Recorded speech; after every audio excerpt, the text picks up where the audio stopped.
Lots of research has been undertaken in recent years about how recruiters, professional recruiters and also in-house recruiters actually make decisions in terms of who they appoint to positions.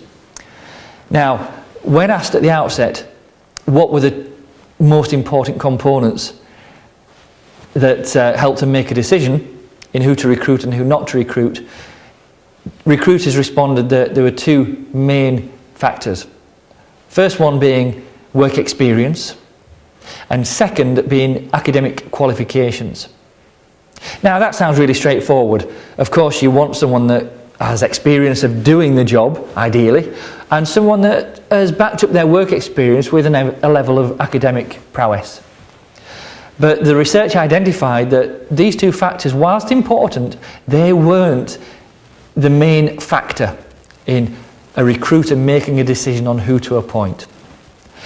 Surprisingly, the research identified that the main factor, the one key factor that influenced a recruiter's decision on who to appoint and who not to appoint was likability. Or dislikability, I guess, if you didn't get the role.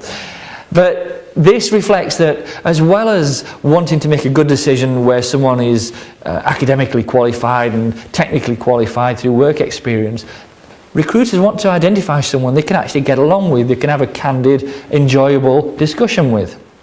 Have you ever seen it in your experience where there's a boss or a colleague that's technically brilliant but no one can stand being around him or her? That's risky because people don't engage well. On the other side, there are people that are really great to be around, the life of the party, they're very kind and smashing people, but they don't do the job. So each of these factors, the likability, the academic prowess and work experience, they need to bond together. In isolation they can be dangerous. Bond them together and it could really help you identify how to present yourself at the interview. Okay, now you know this information, how can you use it to present yourself even more positively at interview and leave a good impression on the interviewer themselves?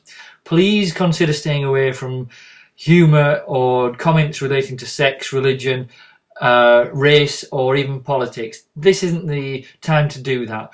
How can you present your bedside manner? Let them know and really appreciate that you're a good person to get along with, and even when there's an issue, it's quickly recovered from and you're back on track. Have a think about real life examples that you can bring into a competency-based interview about perhaps when you did mess up but recovered and learned from it and then moved on. Please do this homework before you move on to the next video. It's all really important that you keep stacking the information and coming up with these answers before the interviews. So please do that now.